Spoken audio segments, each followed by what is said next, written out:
النهاردة مش هنتكلم عن حوادث الطيارات اللي بتقع وبيروح ضحيتها ناس كتيرة. النهاردة هنتكلم عن مشاغبات وحوادث غريبة حصلت مع الناس وطاقم الطيارة. بس قبل ما نبدأ تعالوا نصلي على سيدنا محمد عليه أفضل الصلاة والسلام، ودعمونا بلايك واشتراك في القناة.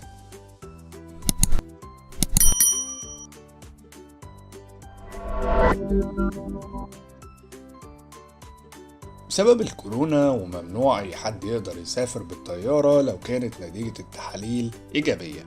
بس لو عندك مشوار مهم ولازم تسافر لمدينة تانية، ممكن الشيطان يلعب في دماغك ويزرع أفكار شيطانية في دماغك عشان تقدر تسافر من غير ما حد ياخد باله. وده اللي عمله راجل أندونيسي لما كان عايز يسافر من مدينة جاكرتا لمدينة تيرنات، بس للأسف كان عنده كورونا ونتيجة المسحة كانت إيجابية، وبالتالي مش هينفع يسافر. بس لما قعد هو والشيطان مع بعض فقال: مش انت مراتك نتيجة المسحة بتاعتها سلبية؟ قال له اه. طب ما خلاص تقدر تلبس نقاب وتاخد جواز السفر بتاعها، ولا من شاف ولا من دري. وفعلا بيسمع كلامه وبيلبس النقاب وبيعدي من المطار فعلا وبيركب الطيارة.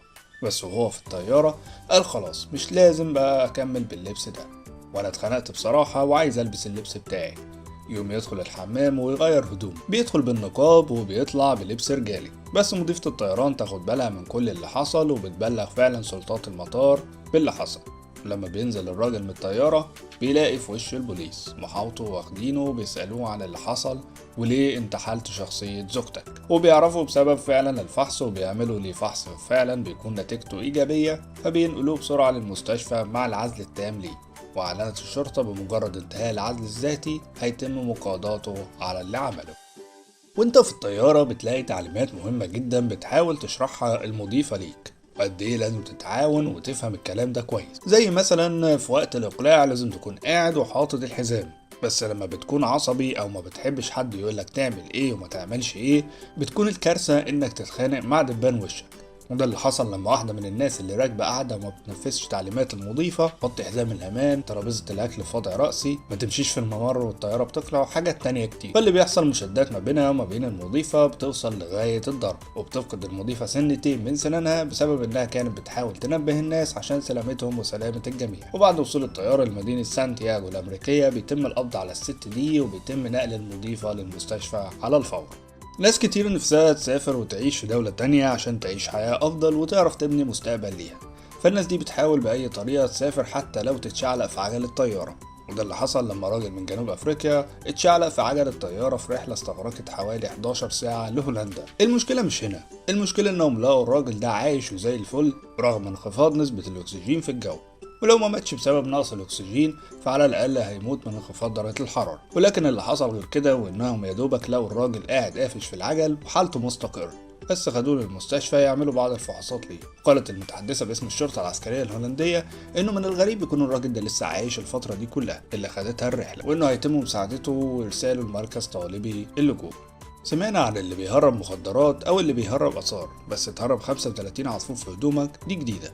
كيفن ماكنزي راجل عنده 36 سنة بيسافر من غيانا لأمريكا، بيتم ضبطه في المطار وهو معاه 35 عصفور. كيفن قاعد يفكر ازاي يهرب 35 عصفور من غير ما يتقفش، وهو قاعد مع مراته بالليل بيلاقي مراته عمالة تلف شعرها ببكر الشعر. جات له الفكرة في ثانية وقال هدخل العصافير جواها واعمل لها شبك كده تتنفس منه. بس تقريبا العصافير ما كانتش مستريحة فبلغت عنه في المطار، وفعلا بتقبض عليه بتهمة استيراد عصافير بشكل غير قانوني.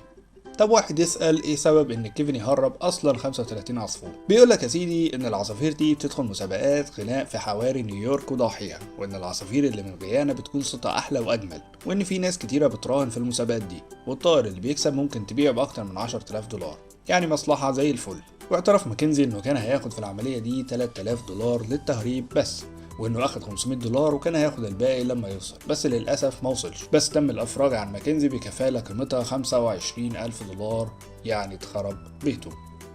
حوادث ولادة الأمهات في الطيارات موجودة بس قليلة، وبتختلف القوانين إن الجنسية بتكون على حسب توقيت الولادة. يعني لو مسافر من الهند لأمريكا واتولدت والطيارة فوق كندا، يبقى الطفلة أو الطفل هياخد الجنسية الكندية، أو بتاخد الجنسية للبلد اللي هيروحها، أو بتاخد جنسية البلد اللي سافرت منها. فاختلفت الأقاويل في الحتة دي. واللي حصل للطفلة عائشة اللي اتولدت وهي على ارتفاع 35,000 قدم فوق الأجواء المصرية، وكانت الرحلة جاية من قطر ورايحة لأوغندا. والطفلة اتسمت عائشة على اسم الطبيبة الكندية عائشة الخطيب اللي ساعدت في ولادة الأم الأوغندية اللي كانت بتشتغل في السعودية واللي كانت راجعة لبلدها وهي حامل وفي الشهور الأخيرة وعلى وشك الولادة. بيجي لها الطلق في الطيارة وبتروح الدكتورة تشوف ايه اللي بيحصل، بتلاقي تجمع الناس حوالين الست وكانت فاكرة ان في حالة مرضية حرجة، وبتكتشف ان الست بتولد وفعلا بتقوم بوظيفتها كدكتورة وبتساعد في ولادة الطفلة وبتقول لها مبروك دي بنت.